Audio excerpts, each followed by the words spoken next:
Queridos irmãos e irmãs, se nos recordarmos do Evangelho do domingo passado, nós veremos que Jesus estava na sinagoga da cidade de Cafarnaum.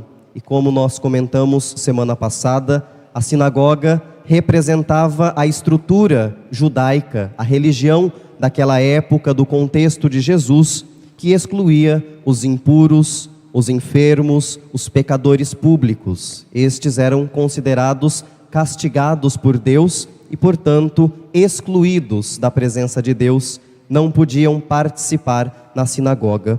Hoje Jesus muda de ambiente no Evangelho, sai da sinagoga e vai para a casa da sogra de Pedro. A casa, aqui no Evangelho de Marcos, representa a nova assembleia, a nova comunidade dos discípulos de Jesus, que agora acolhe todos aqueles que não tinham espaço na sinagoga. E é por isso que Jesus cura aquela mulher enferma, doente, com febre. E é por isso que uma multidão de pessoas daquela cidade vai até a porta da casa da sogra de Pedro, pois queriam de Jesus a cura, queriam a palavra, queriam o acolhimento que já não encontravam mais na religião da época. Então, se a casa da sogra de Pedro representa a igreja, a nossa comunidade, Jesus no Evangelho de hoje está nos ensinando o que Ele espera de nós que somos igreja, que somos seus discípulos. Ele quer que a igreja, assim como Ele, acolha os enfermos, os excluídos, os sofredores, cure os doentes do corpo, mas também os doentes da alma, aquelas pessoas que já vivem sem sentido, na tristeza, que vivem no desânimo, aqueles que vivem como se Deus não existisse. Jesus quer que anunciemos uma proposta de vida diferente, sejamos capazes de acolher, ouvir, acompanhar as pessoas em suas dores, que saiamos pelos povoados, ou seja, saiamos entre aquelas pessoas que não conhecem o nome de Cristo, anunciemos o Evangelho, em primeiro lugar, com a nossa vida, com o nosso testemunho, que busquemos aqueles que se perderam, aqueles que se afastaram da nossa comunidade, aqueles que andam sem rumo. Por isso, a nossa missão de cristãos é curar os corações feridos, como um dia nós fomos curados por Cristo. Por isso, pensemos nesta reflexão: qual é a cura que o Senhor quer dar a cada um de nós? De quais males e enfermidades o Senhor quer nos libertar? Toda a liturgia da palavra fala neste contexto de doença, sofrimento e cura. Na primeira leitura, nós ouvimos de Jó um drama de um homem justo, um homem fiel, temente a Deus, mas que é ferido pela dor e pelo sofrimento em sua própria carne. E Jó inicia a leitura que nós ouvimos dizendo: não é acaso uma luta a vida do homem sobre a terra? E nós podemos aplicar perfeitamente esta frase de Jó à nossa vida. Não é acaso uma luta a nossa vida sobre esta terra? Não nos deparamos com sofrimentos, com lágrimas, com tristeza? Não perdemos aqueles que amamos? Não sofremos em nosso corpo as consequências da doença, dos males, da injustiça? Então, o drama de Jó é o drama da humanidade. Onde está Deus no meio de tanta dor e de tanta injustiça? Por que Deus permite o sofrimento do homem justo? Por que Deus permite a separação daquelas pessoas que amamos? Por que Deus permite o sofrimento dos inocentes, dos ingênuos? Enfim, aqui nós vemos que nos encontramos em nosso limite, no limite da fragilidade, quando somos visitados pelo sofrimento. A vida do homem sobre a terra, de fato, é uma luta, para nos mostrar que este mundo não é definitivo. Vivemos uma luta de uns contra os outros, seres humanos contra seres humanos. Ligamos os noticiários, pegamos as revistas, os jornais, e que escândalo, tanta guerra, tanto conflito, tanta polarização política, tantas brigas familiares, tanta morte, violência, homens contra homens, irmãos contra irmãos. A vida é uma luta também nossa contra a natureza, contra as tragédias naturais, as doenças, as pandemias como esta que estamos vivendo, os vírus que surgem do nada e ceifam a vida de milhões de pessoas, doenças incuráveis que atingem crianças, idosos. Por que de tudo isto? Será que deveríamos ser levados pelo desespero?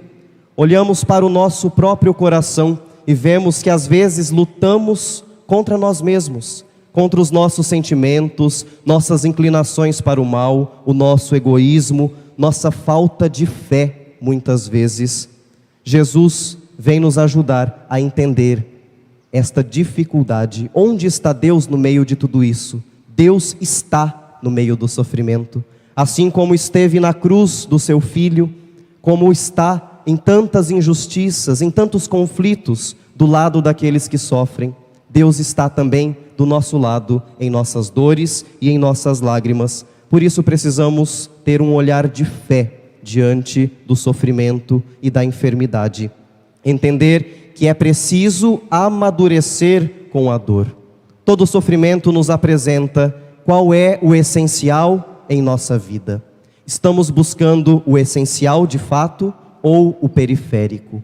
Estamos perdendo o tempo que Deus nos dá para a nossa santificação, para a nossa salvação? Buscamos o essencial em nossa vida?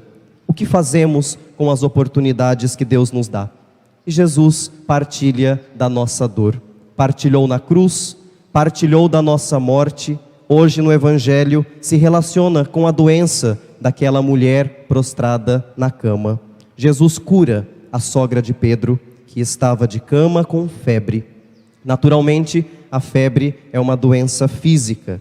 E Jesus mostra que Ele tem poder sobre o nosso corpo, sobre as nossas dores físicas. Por isso é válido nos confiarmos a Deus, pedirmos a cura, saber que Deus tem poder sobre as nossas doenças e os nossos males.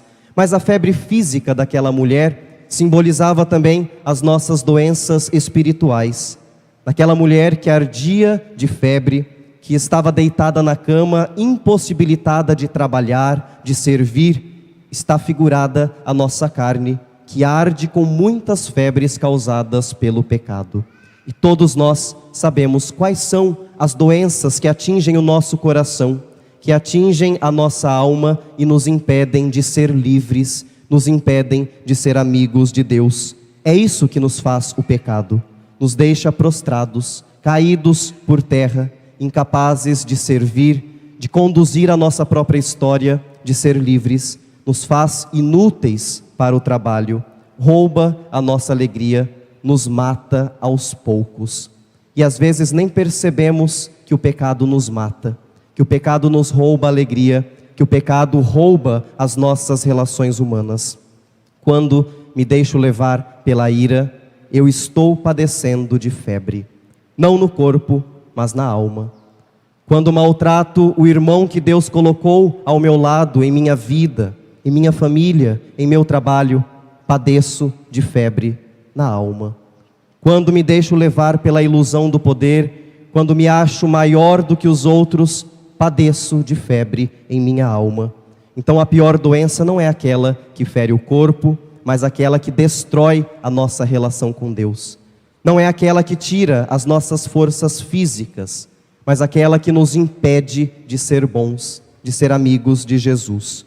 Por isso, confiemos a Jesus as nossas dores, as nossas doenças interiores, a nossa falta de fé, nossa falta de coragem diante dos desafios que a vida nos impõe. Assim como Jesus curou aquela mulher, a tocou, a levantou, deu vida nova, a mão de Deus também está estendida para todos nós, se confiarmos nela. A mão de Deus entra lá onde estamos prostrados, em nossas dores, enfermidades, em nossos medos, inseguranças, em nossas limitações, pecados. E quando Deus nos levanta, não é para voltarmos à situação antiga, não é para voltarmos àquela doença espiritual da qual Jesus nos libertou. Quando Deus nos levanta, não podemos voltar às velhas atitudes, mas devemos servir como aquela mulher que foi levantada e imediatamente passou a servir Jesus e os discípulos. Não podemos ser resgatados e voltar à vida de sempre. Não podemos ser curados e voltar para a cama. Nosso lugar é o serviço. Nosso lugar é a dedicação, é a doação de vida. Nós fomos resgatados por Jesus para resgatar. Jesus nos encontrou em nosso pecado, nos deu a chance de uma vida nova, para que nós também anunciássemos aos outros que é bom ser de Cristo, que é bom acolher a vida que Ele quer nos dar, que é bom ser amigo de Jesus. Por isso, neste domingo e em todos os dias de nossa vida, entreguemos ao Senhor com confiança as nossas dores físicas, nossas dores emocionais, psicológicas, nossas dores na caminhada de fé. Deixemos que o Senhor nos transforme por dentro. Louvado seja nosso Senhor Jesus Cristo. Para sempre seja louvado.